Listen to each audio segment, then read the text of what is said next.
Hello दोस्तों। तो कैसे हो आप सब। मैं उम्मीद करता हूं कि आप सब बहुत अच्छे होंगे। तो देखिए, आज जो हम डिस्कस करेंगे वो हम पार्ट थर्ड डिस्कस करेंगे, यानी कि जो भी हमारा डिस्कशन चल रहा है वो हम डिस्कस कर रहे हैं। अभी जो रिसेंटली यूपीएससी का जो एग्जाम हुआ था, यूपीएससी प्रीलिम्स 2025, उसके पेपर को भी हम एनालाइज कर रहे हैं। यहाँ पे मेनली हमारा डिस्कशन चल रहा है। मैं ये नहीं कहता कि जो मैं आंसर बता रहा हूँ वही सही है। आपको लगता है कि नहीं ये आंसर गलत है, इसकी जगह पे ऑप्शन ए बी या सी है, जो भी आपके अकॉर्डिंग लग सकता है वो आप कमेंट बॉक्स में विद एग्जांपल के साथ, मतलब सॉरी एग्जांपल नहीं, एक्सप्लेनेशंस के साथ आप बता सकते हो। नेक्स्ट वीडियो में हम उसको क्या कर लेंगे, करेक्ट कर लेंगे। तो जैसे कि जो हमने फर्स्ट टाइम डिस्कस करा था, यानी कि जो पहला पार्ट डिस्कस करा था, उसमें हमने 10 क्वेश्चन डिस्कस करे थे, क्वेश्चन नंबर 1 से लेकर के क्वेश्चन नंबर 10 तक में। पार्ट 2 में हमने डिस्कस करा था क्वेश्चन नंबर 11 से लेकर के क्वेश्चन नंबर 15 तक। आज हम डिस्कस करेंगे क्वेश्चन नंबर 16 से लेकर के क्वेश्चन नंबर 20 तक। तो इस तरीके से हम पार्ट बाई पार्ट शॉर्ट में हम क्या कर रहे हैं, डिस्कस कर रहे हैं। देखिए, अगर आप किसी भी एग्जाम की प्रिपरेशंस कर रहे हैं, चाहे आप यूपीएससी प्रीलिम्स की बात कर लीजिए या मींस यूपीएससी की बात कर लीजिए, एसएससी, रेलवे, एनडीए, पीसीएस, किसी भी एग्जाम की प्रिपरेशंस कर रहे हैं, तो आपको यहाँ पे बहुत सारी चीजें आपको फ्री ऑफ कॉस्ट मिल जाएंगी। जैसे अगर आप ज्योग्राफी की बात कर लीजिए, हिस्ट्री के जैसे हमने यूपीएससी की प्रीलिम्स को 27 ईयर क्वेश्चंस को हमने क्या करा है, एनालाइज करा है, पॉलिटिकल का डिस्कस करा है, एनसीईआरटी आपको देखने को मिल जाएगा, इकोनॉमिक्स देखने को मिल जाएगा। तो बहुत सारी चीजें आपको यहाँ पे क्या है, फ्री ऑफ कॉस्ट मिल जाएगी। तो आप लास्ट तक बने रहना, जिसमें अभी हम आज कुछ इंपॉर्टेंट क्वेश्चन डिस्कस करने वाले हैं। तो देखिए, अगर आपको लगता है कि ये सिर्फ यूपीएससी के लिए इंपॉर्टेंट रहने वाला है, तो नहीं, आप किसी भी एग्जाम के लिए प्रिपरेशन करें तो हर जगह पे इंपॉर्टेंट रहेगा। देखिए, जैसे यूपीएससी की बात करते हैं ना, तो 4 मेन सब्जेक्ट से पूछता है, जैसे ज्योग्राफी, पॉलिटी, हिस्ट्री और इकोनॉमिक्स। यहाँ से वो क्वेश्चन पूछता है। करंट अफेयर, डिफेंस से रिलेटेड जो न्यूज होते हैं, ऑथर, इंपॉर्टेंट डेट से भी क्वेश्चन होते हैं, लेकिन ज्यादातर जो मेन फोकस होता है उनका इन्हीं चारों पे होता है। कहीं ना कहीं अगर आप करंट अफेयर के कोई क्वेश्चन देखोगे तो वो कहीं ना कहीं किससे जुड़ा होता है, इन्हीं सब्जेक्ट से जुड़ा होता है। चाहे आप इंटरनेशनल रिलेशन की बात कर लीजिए, जो कि आईआर का है, तो बहुत ही ज्यादा इंपॉर्टेंट बन जाता है। तो कहीं ना कहीं आपके लिए क्या होता है, ये गाइडलाइंस की तरीके से काम करता है जब आप previous year question paper analyse करते हो। तो मेनली हम ये पेपर इसलिए डिस्कस कर रहे हैं ताकि जो गलतियां हमसे इस साल हुई है वो हम नेक्स्ट ईयर में ना करें, क्योंकि हमें अपनी एक सीट हमें क्या करनी होती है, फिक्स करनी होती है। देखिए, अगर आप मेनली बात करें ना, तो आपका जो मेन फोकस होना चाहिए वो मेंस पे होना चाहिए, कंपेयर टू अगर आप प्रीलिम्स को लेके चलते हो तो नहीं। जब आप मेंस की प्रिपरेशंस करते हो तो उसमें आपका प्रीलिम्स का भी सिलेबस कवर अप हो जाता है। अगर आप प्रीलिम्स के पेपर के अगर आप पैटर्न की बात करो तो उसमें क्या रहता है, 30 से 35% क्वेश्चन ही ऐसे होते हैं जो काफी ज्यादा क्या होते हैं, हार्ड होते हैं। बाकी क्वेश्चन आपको क्या देखने को मिल जाएगा, 40 से 45% जो क्वेश्चन होते हैं वो क्या होते हैं, मीडियम रेंज के होते हैं, यानी कि ना ज्यादा इजी होते हैं ना ज्यादा डिफिकल्ट होते हैं। फिर 20 से 25 तक के रेंज की अगर आप बात करोगे तो ये काफी ज्यादा क्या होता है, इजी क्वेश्चन होता है। तो ये अगर आपको इजी लग रहा है तो ये क्वेश्चन सबके लिए इजी होगा। ये क्वेश्चन अगर आपको हार्ड लग रहा है तो ये क्वेश्चन सबके लिए क्या होगा, हार्ड होगा। तो आपको हार्ड क्वेश्चन पे से ज्यादा फोकस आपको किस पे करना है, मीडियम और इजी क्वेश्चन पे करना है। क्यों? क्योंकि आपको जो सिलेक्शन लेना है वो मेनली कितने से, अगर आप 120 से 130 का मार्क्स का टारगेट लेके चल रहे हो तो इसी में आपका प्रीलिम्स क्या होगा, पूरी तरीके से क्वालिफाइड हो जाएगा। क्योंकि अगर आप यूपीएससी का पेपर की जो कट ऑफ है, अगर आप उसको एनालाइज करोगे एज ए जनरल कैटेगरी के लिए, तो वो 130 से ऊपर आपको देखने को नहीं मिलेगा। मेनली 120 से या तो कम रहा होता है, या ज्यादा से ज्यादा आपको कितना देखने को मिलेगा, इन्हीं के बीच में आपको हाईएस्ट देखने को मिलेगा। वैसे अभी तक का जो हाईएस्ट गया है वो 117 के आसपास में क्या है, कट ऑफ हाईएस्ट गया है। पिछले साल अगर आपने एनालाइज किया होगा तो जो कट ऑफ था वो आपको कितना देखने को मिलेगा, 80 से 100 के बीच में आपको देखने को मिलेगा। तो आपका मेन मोटिव होना चाहिए कि बस आपका प्रीलिम्स किसी भी तरीके से क्या होना चाहिए, क्वालिफाई होना चाहिए। और जीएस के साथ साथ आप सी सेट को इग्नोर नहीं कर सकते हो। सी सेट हमारे पास क्या रहता है, सिर्फ 33 मार्क्स लाने होते हैं, यानी कि ये भी आपका कितने होते हैं, 200 मार्क्स का होता है, जिसमें 80 क्वेश्चन होते हैं। इनमें से आपको कितना मार्क्स चाहिए होता है, 33% चाहिए होता है। और प्रीलिम्स में आपको मतलब जीएस का पेपर क्वालिफाई करने के लिए प्रीलिम्स का, उसमें आपको कट ऑफ लिस्ट में आना पड़ता है। तो इन शॉर्ट समझिए कि आपको जो क्वेश्चन अटेम्प्ट करना है प्रीलिम्स के अंदर में, जो जीएस का पेपर होता है, वो आपको 60 से लेके 70 तक के बीच में ही क्वेश्चन क्या करना है, अटेम्प्ट करना है। सारे क्वेश्चन अटेम्प्ट करने की जरूरत नहीं है। क्यों? क्योंकि जब आप एक क्वेश्चन को गलत करते हो तो 0.66 आपका क्या होता है, नेगेटिव मार्क्स होता कटता है। इसलिए जो क्वेश्चन आपको आता है उस पर आप ज्यादा फोकस करना है आपको। तो क्योंकि प्रीलिम्स का मार्क्स कहीं काउंट नहीं होता है, जो काउंट होता है वो आपका मेंस का काउंट होता है। इसलिए आपको सबसे ज्यादा फोकस होना चाहिए आपके मेंस पे, और मेंस के साथ साथ आपको अपने इंटरव्यू पे भी फोकस होना चाहिए।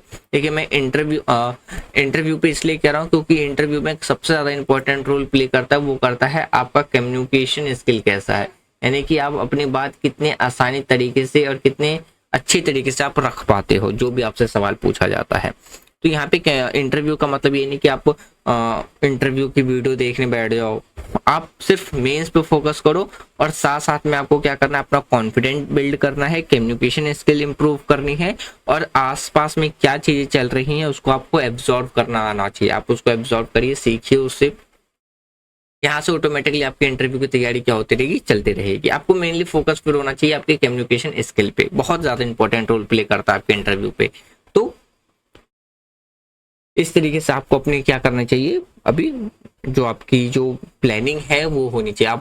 आप जैसे बहुत से बच्चों का जो अटेम्प्ट होगा वो 2026 में फर्स्ट अटेम्प्ट होगा, बहुत से बच्चों का क्या होगा, लास्ट अटेम्प्ट होगा। जैसे भी हम 2025 की बात करें तो बहुत से बच्चों का क्या रहा होगा, ये फर्स्ट अटेम्प्ट रहा होगा, या बहुत से ऐसे कैंडिडेट बहुत से ऐसे कैंडिडेट हैं जिनका लास्ट अटेम्प्ट हो। तो अपनी गलतियों से इम्प्रूव करें। तो जो हमारे जो कैंडिडेट या जो न्यू स्टूडेंट नेक्स्ट ईयर में एग्जाम की प्रिपरेशंस की तैयारी कर रहे हैं, तो उसी के लिए भी हम पेपर क्या कर रहे हैं, एनालाइज कर रहे हैं। ज्यादा नहीं, सिर्फ 5 क्वेश्चन आज हम डिस्कस करेंगे, बाकी हम 5 क्वेश्चन पार्ट 4 में डिस्कस करेंगे। चलिए स्टार्ट करते हैं हम अपना आज का डिस्कशन। तो देखिए ये जो क्वेश्चन नंबर 16 है ना, इसमें आपसे क्या पूछा गया है, ये पूछा गया है आपसे एशियंट हिस्ट्री से। तो यहाँ पे ना आपके पास 4 शासक के नाम दे रखे हैं, यानी कि 4 रूलर के नाम दे रखे हैं, और वो किस वन से बिलोंग करते थे वो या नाम यहाँ पे दिया हुआ है। और क्वेश्चन आपसे क्या पूछ रहा है वो आप बहुत ही आसान लैंग्वेज में समझिए। इसमें ये पूछ रहा है कि इन चारों में से ऐसा कौन सा ऐसा शासक था जिसने एक सक्सेसफुली मिलिट्री कैंपेन चलाया था, किसके अगेंस्ट में, जो श्रीविजया जो पावरफुल मैरीटाइम स्टेट था उसके अगेंस्ट में, और जो आसपास के जो रूलर थे, यानी कि अगर हम बात करें मलायन, पेनिसुला, सुमात्रा, जावा और उसके आसपास के आइलैंड के अगेंस्ट में क्या चलाया गया था, मिलिट्री एक्शन चलाया गया था, यानी कि मिलिट्री कैंपेन चलाया गया था। जैसे ऑप्शन ए था आपके पास यानी कि अमोघा वर्षा, जो कि कहाँ किससे बिलोंग करता है, तो राष्ट्रकूटा से बिलोंग करता है, यानी कि राष्ट्रकूटा वन से बिलोंग करता है। ऑप्शन बी था आपके पास प्राता, यानी कि प्राता पारुद्रा, जो कि किस वन से बिलोंग करता है, काकातिया वन से बिलोंग करता है। ऑप्शन सी था आपके पास राजेंद्र फर्स्ट, जो कि चोला वन से बिलोंग करता है। और चौथा था आपके पास विष्णुवर्धना, जो कि किस वन से बिलोंग करता है, होयसला वन से बिलोंग करता है। तो इसका जो राइट आंसर था वो आपको देखने को मिलेगा option C is correct answer. अगर हम बात करते हैं राजेंद्र चोला फर्स्ट के बारे में, वो साउथ इंडिया के चोल वंश के एक शक्तिशाली पावरफुल शासक थे, राजा थे। उन्होंने समुद्र के रास्ते एक बड़ा युद्ध अभियान चलाया था, श्री विजय साम्राज्य पर हमला किया था। यह साम्राज्य आज के इंडोनेशिया और मलेशिया के कुछ हिस्सों में फैला हुआ है। राजेंद्र चोला कि इस समुद्री विजय को इतिहास का एक क्या माना जाता है, बहुत बड़ी उपलब्धि मानी जाती है। तो इसीलिए इसका जो राइट आंसर आपको देखने को मिलेगा वो आपको मिलेगा option C is correct answer. Question number 17 देखिए।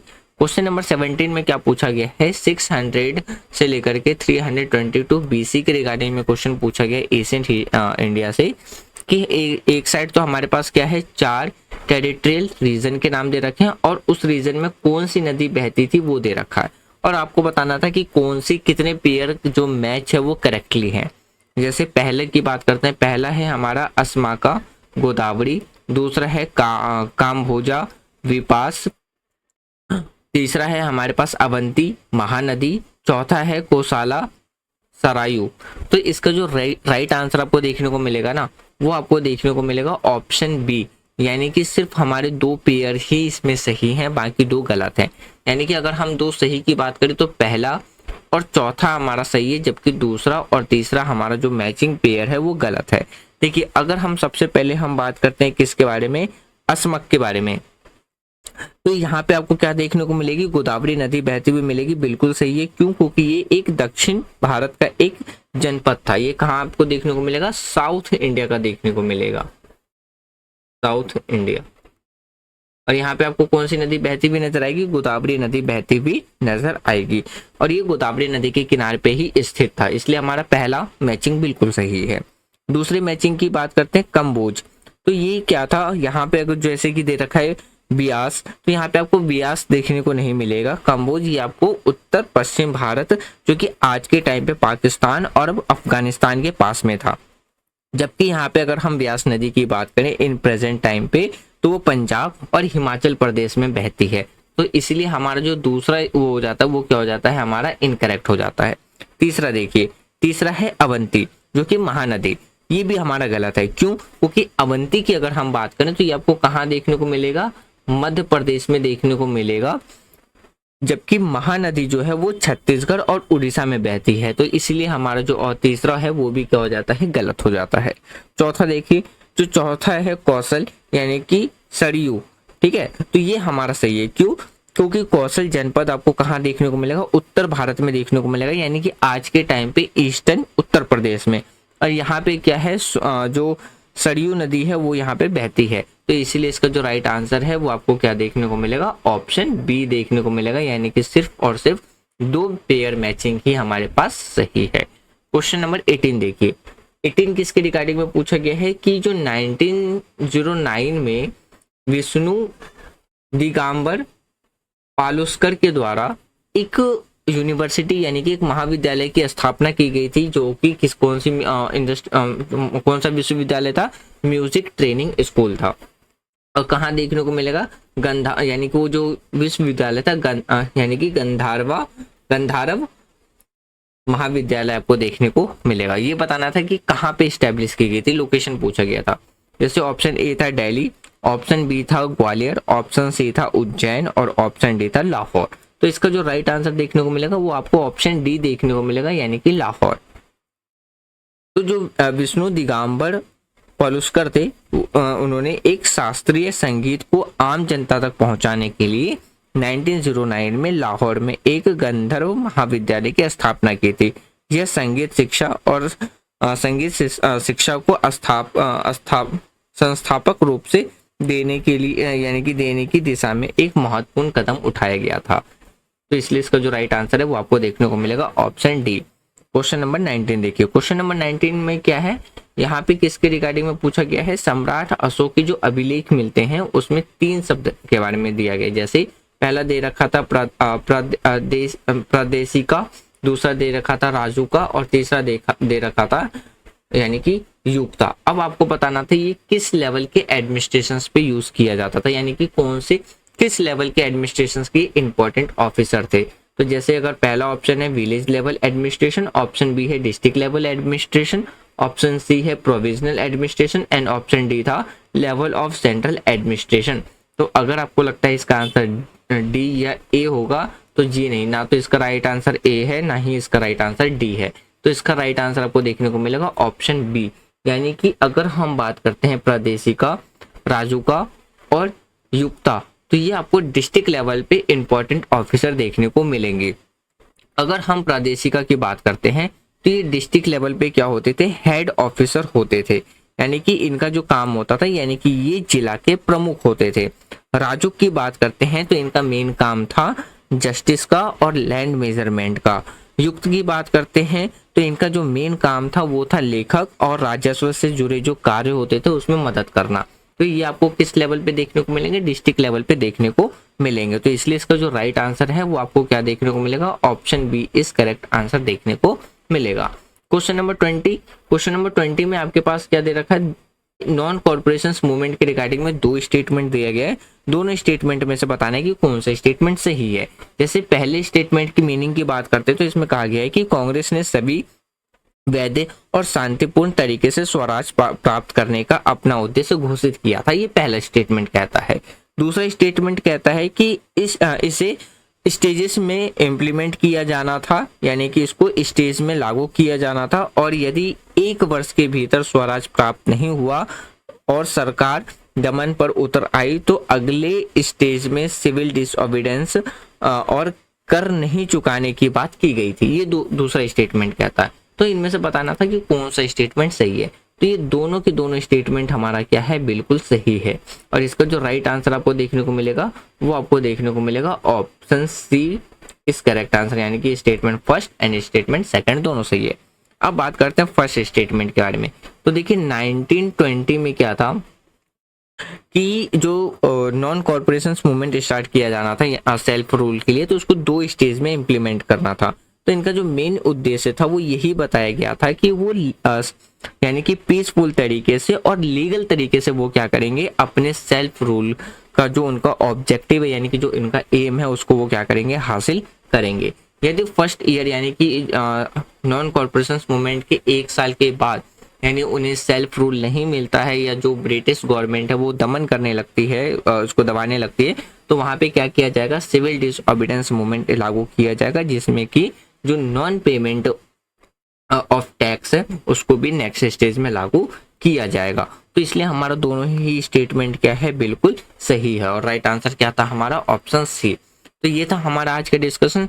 अब जिसका पार्ट 4 होगा उसमें हम क्वेश्चन नंबर 21 से लेकर के हम 25 तक डिस्कस करेंगे।